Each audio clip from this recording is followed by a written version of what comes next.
Hi guys, follow me on Instagram to never ever miss any of my crazy updates. Hi guys and welcome to another vlog. This is the Mercedes A45. Yeah, this is the Mercedes AMG A45S, which looks absolutely stunning in this particular color. I think the new Mercedes A-Class looks really fantastic, and this hatchback form, it looks even better, and especially in AMG trim, it looks even better. So first and foremost, it has got so many sensors now for the parking sensors.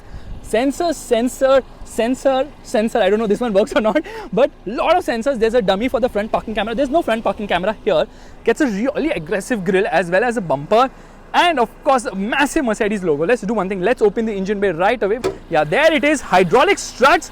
This is handcrafted by the name I cannot actually pronounce. Mercedes AMG Germany. And there is insulation right there. Engine bay looks actually, it looks kind of small. It seems very well packaged as well.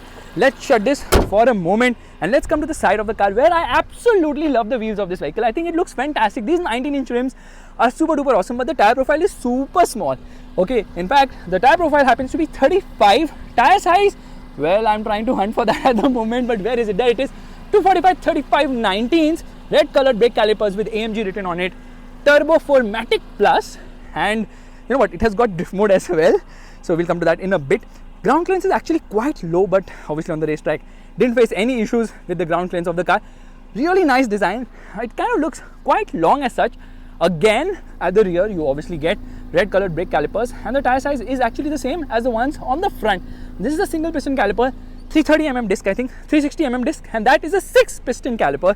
At the rear, again, parking sensors in multiple places. And wait, let me remove this. No, I'm not removing the key. I'm removing Faisal Khan's fingers of truth, who are getting really scared because these are actually real exhaust, but they're not quad exhaust. You might think they're quad exhaust. It says AMG right on top, but actually on the inside there's a single exhaust going into two pipes. So this one is fakey, and this one is a little really, but yeah, you got a diffuser treatment finished in gloss black as well. It says AMG A45S right there. There's a rear wiper, there's a spoiler. You can actually get a bigger spoiler as well, but this one doesn't have the big spoiler as such. Lights look really very nice. I like it. And this is a very subtle mudguard at the rear. Let's see it from the other side as well. I don't think they've parked it at the right place, because we're seeing a lot of taxis, and basically we are talking about the Toyota taxis, the Innovas, everywhere today. Now, I didn't show you the lights. Lights are also beautiful. See the treatment of the lights. This is obviously the DRL. It says Mercedes-Benz right there on the inside. I don't know if you could see it. There you can. And here with the indicator on in place of the DRL. Now let's open the boot of the vehicle. Now this is very similar to the A-Class hatchback. Only thing is, in AMG form, it is absolutely mad in the way all the aggression is there. The boot is actually decent size. Let's do one thing. Let's try and get the spare wheel, which will obviously not be an alloy. In fact, not only is it not an alloy, it's not even a full-size spare wheel. In fact, it's not even a small-size spare wheel, because there is no spare wheel in this car. Anyways, toolkit and everything is placed right there. This parcel shelf. Okay, you have to manually close this, which is not surprising at all to me. Let's get to the rear. Now here you can see they've actually used premium Alcantara material, yellow stitching, which is very nice. Yellow stitching almost everywhere. And there's a center armrest, and a center passenger gets an adjustable headrest, but there's no adjustable headrest for the other passengers here. Okay, here you get cup holders as well. Now the good news is that the seat is actually very comfy, although recline angle could be better. Now it is a, wait a second, it's a 60-40 split format. There you see, 60-40 split format. I'm going to put it back into place, and obviously you get Isofix child seat mounts as well. Now there's a hump in the center, obviously, because this happens to be a four-wheel drive, and legroom and kneeroom isn't that great somehow. Yeah, and under the thigh support is also quite poor. Here you get a USB-C charging socket, two AC vents at the rear, and then you can tickle the person who's sitting in the front like this. There's a light basement on the top. Headroom is actually quite decent, but the recline angle of the seat could be better. No height adjustable seat belts at the front. And I think the window area is actually small. There you can see the dashboard design, well, similar to the A-Class, the limousine, which is sold in India. And of course, sportier AMG bits like the yellow treatment. Getting in and out is easy. However, it doesn't get 90-degree opening doors. Well, Tata Altroz is still ahead in that regard, but who cares about that? Let's do one thing. Let's get to the front. Okay, the camera is actually hidden here. It opens up. A45S means some serious business, and I'm so glad Mercedes has actually got the 45 now in India. So they've got the 35, they have the 45, they have the 43, 53 and the 63 as well. Now I'm awaiting the 73, of course. Now sporty seats, AMG seats, says AMG right there. Okay, now these are sporty seats, so obviously they are not having height adjustable headrest. Under thigh support, never an issue, because you can just open the under thigh support like that. Says AMG right there, and like premium quality but hard plastic lower down. Amazing quality on the top, yellow stitching. Okay, everything seems premium, but it gets the heating function. We need ventilation function for sure. Memory seats, you can save up to 3 people settings, and obviously you can adjust the seat electrically as well. Now, a lot of buttons. Electric parking brake, these are for the headlights, and this I think for the fog light, and this is for the headlight leveler. Who cares, who knows? Let's get inside. Says AMG on the mats, and here obviously you get a dead pedal as well. Okay, now we are on the inside, and let me tell you that the design looks very nice indeed. Why is it? Okay, it says key not detected. Like I was telling you, the key is not with me unfortunately today. Auto dimming mirror. Let's do one thing, let's open the sunroof. Now this is a bigger sunroof than normal. Okay, it's making this noise. It's going to keep making this noise unfortunately, that the sunroof has opened. And let's, actually the sun blind has opened of the sunroof, and now we are going to completely open it. Here it opens. Oh, come on, why is it so slow today? I have no clue, but there it brings on a lot of airy feeling because the cabin is completely black. So that is actually a good thing. And then this sun blind also comes ahead, so I'm just going to do one thing. I'm just going to close this for a moment. Here you obviously get a mirror along with a light. Same is the case here as well. You get a mirror along with a light, and there are a lot of light placements on the top. There are a lot of light placement on the top. When it closes sunroof, it actually opened this completely, which is a good thing. Soft material, nice ambient lighting because it gets 64 freaking colors for the ambient lighting of this car, and you get this blue treatment because it's blue color ambient lighting at the moment. 3 AC vents. Can you shut yourself? Can you stop making noise? You're just interrupting my video. Thank you so much. Air conditioning controls, 3 AC vents. This is for stop start system. This is the engine start button, and here you get a wireless charging pad. You get a USB-C as well as a 12 volt. No, this is a cigarette lighter. Twin cup holders. You can press a button to like open this flap as well. Okay, just shut it, and there it goes. Below the front center armrest, there's storage space along with 2 USB-C charging sockets, and the glove box is actually decent size because you know what, there's nothing inside it, so it looks like that. Nice chrome treatment. Dashboard design looks very nice. Steering is so good to hold because it gets this sort of Alcantara finish along with a flat bottom, and this, you know, you can select the drive mode from here, which is kind of cool. And then you can obviously, okay, now it's making some sound because it is in sport handling mode. That is race mode, actually shows the checkered flag. Here you can basically change a lot of parameters. You can decide what you want to alter. So everything is on the steering wheel, including the audio controls as well as for the cruise control and that screen as well. 10.25 inch screen, 10.25 inch screen. It is absolutely fantastic. This screen gets you get all the information, like it's usually the case with all Mercedes cars. So you can just browse through this, and then you can actually change the styles and displays. So right now it was in sport. Super Sport is the one we are going to drive on because that is the best looking one, obviously. And then I mean, the classic one is also quite nice because yeah, that is the classic Mercedes-Benz dial. Thankfully they have retained that, unlike BMW, which is kind of gone for Werner dials. Now this is a very fantastic system. It gets voice commands where you say hey Mercedes, and it can listen to you and do stuff for you. It also gets like touch access from here.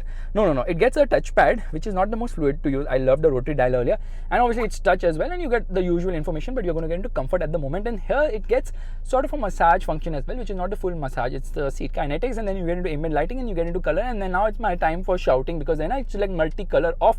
You get 64 colors for the ambient lighting. How cool is that? Okay, and let's do one thing. Let's get into reverse straight away. So here it is. We are into reverse, and there is the reverse parking camera. You also get parking sensors both at the front as well as the rear. Doesn't get a front parking camera, which is kind of unfortunate. I love the way the paddles have been done. Really nice, right? The right size completely. And let's just shut this. I mean, a lot of piano black, which is actually fingerprint magnet.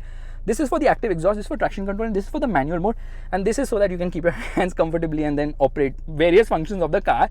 This is for drive mode selector, and then this is for car, this is for the camera function, and there the camera actually turned on. And then you have multiple modes for the camera. There the camera opens, then you get into volume, navigation, meter. So all the information right in your fingertips. So really very nicely done. Dashboard, of course, the horn is actually nice and loud, but insulation is so good you can't hear it. Let's do it once again. Now it gets Burmester sound system, which means I'll try and play an audio. I'm not sure if I can play an audio right now because we are in no man's land, but let's try it. Why not?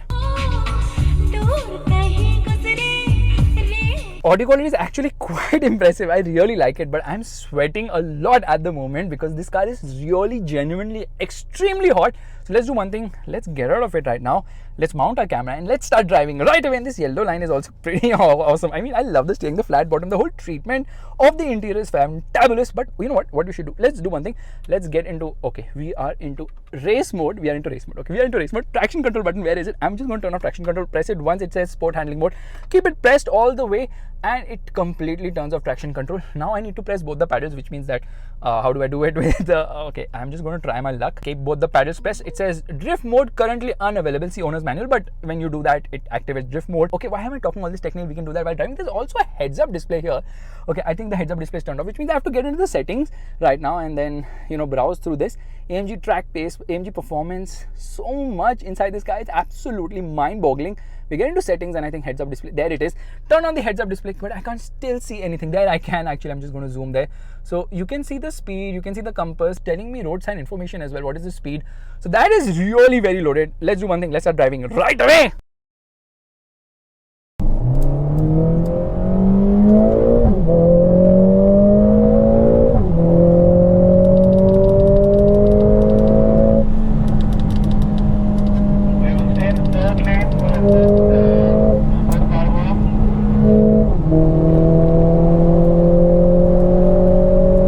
Angle ठीक है.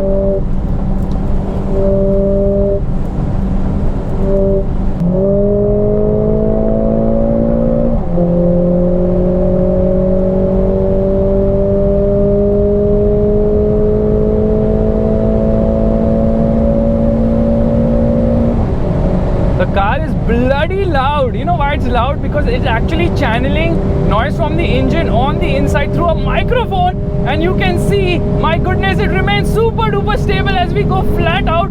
What speed will we do? I don't know, because top speed is 270 kilometers per hour.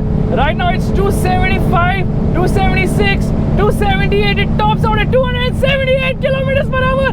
This Mercedes A45 AMG. Okay, this is the A45S, and then you can see it is so freaking composed. The steering is awesome. We are in race mode. There are 6 driving modes on offer. Yeah, there are 6 freaking drive modes on offer, and this car will remain glued at 270 kilometers per hour. I'm going to back off a bit because the car ahead is actually, like, it's detecting there's a car ahead right there, and it is also, you know, they're throwing stuff here onto the acceleration, rather on the accelerator. You can see, oh my god, the sound is really very nice, but you know, it's very loud on the inside. Acceleration is brisk. Okay, this is a 2-liter 4-cylinder turbocharged petrol engine, which actually produces, hold your breath guys, because we are coming to the right lane right now, the fast lane as it is. And now check this out. Okay, beautiful. The way the car goes is absolutely stunning. The level of grip, my goodness, this track is unbelievable. This track is just unbelievably good. The level of composure from this vehicle is mind-blowing. Produces, okay, the most powerful 4-cylinder engine in production right now. I forgot the horsepower because I have just gone so bonkers driving this car. But this one actually produces 421 horsepower, which, okay, 278 kilometers per hour. We have hit the top speed already. It hits the top speed so freaking fast now. Now you can see it has got the AMG driver's package, okay, because it is just so mind-blowingly fast, absolutely stunning, and the way it redlines also is nothing less than bonkers, to say the least. I keep forgetting everything because I am just going crazy driving at 278 kilometers per hour. So it goes from 0 to 100 kilometers per hour in 3.9 seconds. Power output 421, which comes in at 6750 RPM, and the torque output, okay, the car ahead is kind of slowing down, so I have to apply the brakes. Brakes are really very strong. Get 6 piston calipers, 360 mm disc. 6 drive modes, like I told you, 6 freaking drive modes on offer. Slippery, comfort, sport, sport plus, individual, and there is race mode as well. Oh my god, what a car. Okay, especially on the track, high speed is absolutely bonkers amazing. The composure level is mind-blowing, and the torque output, which is 500 Newton meters, it comes in at a rather high 5000 RPM, stays at 5250 RPM, yet turbo lag is well contained because this 2-liter 4-cylinder engine, okay, it obviously has a big turbo, but I don't know how they manage it. They've rotated the engine by 180 degrees, and after rotating the engine by 180 degrees, the turbocharger is placed more towards the cabin, far away from the front. So that is going to cause a little, 279 kilometers per hour. Look at me, 280 kilometers per hour. This car is going even faster than I anticipated. Okay, now what was I saying? So the turbocharger is placed closer to the body, rather the cabin. Result is that you know, it heats up. Like, heating would not be the best. However, even servicing wise, you know, it's a little far off. But the good news is that turbo lag is better contained. I don't know how and why and how they manage it, but that's how it works. Now the regular A45 produces 33 horsepower, less at 385 horsepower. I'm going to apply brakes, really strong onto the brakes, but some noises as well. And now downshift. Oh my god, manual mode, 7200 RPM, red line. Oh my god, whoa. Yeah, so the regular A45, which is not offered in India, thank God for that, it actually produces 388 horsepower, 33 horsepower lesser than the A45S, which I'm driving right now, and the torque output is 20 Newton meters less. So that's like 480 Newton meters. A35, which is available in India, that one produces 301 horsepower or so. So it's like 120 horsepower less, and the torque output is lesser by approximately, I think, I'm not too sure, but yeah, 100 Newton meters, 400 Newton meters of torque. The guy ahead is driving really very slow. Come on, dude, speed up. Okay, you're not going to get a challan for this. And I am catching, and a lot of stuff is being sprayed on the car. Mid corner, I have to brake. I'm a little disappointed with that. Steering is really very nice, very agile, very nimble. I mean, it has so much feel and feedback as well. What a fantastic car. It's going to price around rupees 1 crore. Ride seems very good right now. Obviously, the 6 drive modes alter the engine, the gearbox, as well as the suspension. And there are 3 modes for the suspension. There's soft, medium and hard. And when in hard mode, it becomes stiff, but still it's very compliant enough. Now obviously on the track you can't say much. Manual mode here. Let's see. 8-speed dual clutch gearbox. I like it. Okay, it actually gets aggressive with downshifts as well. Look at this. I know this was like a really short experience. I couldn't talk much because I was so intimidated by the speed of this car. Okay, it packs in a lot of punch. However, this is not the most powerful 4-cylinder engine ever. That award actually lies with the Mitsubishi Lancer Evolution. 440 horsepower. Performance absolutely mind-blowing. 0 to 100 in 3.9 seconds for this car. And ride is okay, it's good, it's actually quite nice, and handling is very nice. Body roll is super well contained, brakes are superb. So in the short experience, I hope you enjoyed. Obviously I'll do a dedicated review later of this machine.